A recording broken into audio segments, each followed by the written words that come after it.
What's happening, guys? It's Dr. Matt Wenning at winningstrength.com. And this just is a super quick video of just my thoughts on the Ohio State versus Michigan, with Michigan beating Ohio State today. Now, I only live about 30 minutes away from OSU, but my gym is about 10 minutes away from that facility. And I can tell you one thing. When Tressel was the head coach there was a lot of assistant football strength coaches coming to both Louis Simmons and myself and asking us a lot of questions about how to improve every year. Since Urban Meyer and Ryan Day have become the head coaches, not one assistant coach has ever come out of there and come and asked us a damn thing about the weight training. Now, I am not a massive football expert, but what I can tell you is from watching the offensive and defensive lines, they are terrible and look like they're weaker than shit. Now, I don't understand how all this NIL stuff is playing out. Obviously, Michigan was an amazing team last year and not really a great team this year. And for Michigan to come in to Ohio State Stadium and beat them is literally disgraceful to not only the football team, but the strength conditioning team in and of itself. Michigan has never been known to have a great strength conditioning program.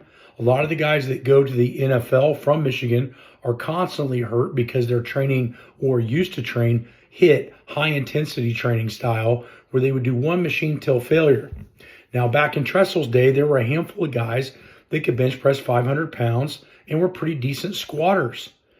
But now what I've found is a lot of the guys that I've seen that are assistants and maybe moved on to high school or other college teams have come back and told me that they don't do a ton of weight training anymore. Now, whether that's true or not, I don't know. Because guess what? They don't ask anybody like me, only 5 minutes away, to come down and take a look at their strength conditioning program. We actually had the head strength conditioning coach from the San Diego Padres at the gym today, right before the football game.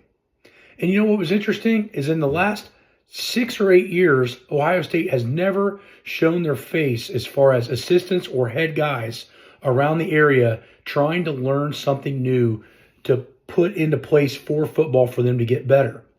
So what I'm finding is that Ohio State's strength conditioning program is probably 25 years old and shit they brought from Florida, from how the game was played 25 years ago. And now all of these other schools have caught up and are no longer developing better strength conditioning methods. I think the other thing that's a huge issue right now, and we're going to see a big problem with, is this NIL stuff. Because in strength conditioning, a lot of times to get better, you don't or can't utilize 12-week cycles in an off season and then just wean off of it for the rest of the year. For a lot of people that are getting traded to multiple teams, we're not seeing 2 and 3 and 4 and even 5-year protocols where a guy might start as a diamond in the rough and then become an amazing player by the time he's his senior year. If we look at quarterbacks, for example, Tom Brady is one that comes to mind. Not the best quarterback in college and was a backup for Drew Bledsoe for quite a while before coming pro. And what I think you're going to start seeing is that you're going to see guys that are amazing in college and then below average or maybe not even get into the pros because of this NIL stuff. And the reason being is because nobody is being developed anymore.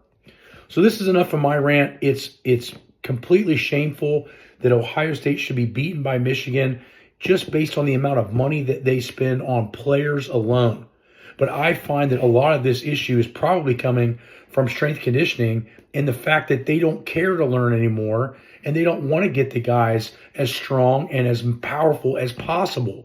You can only do so many sport-specific tasks before you have maxed out that capacity, and now it's going to come back down to general basics, which we've seen in a lot of different games that they just don't have.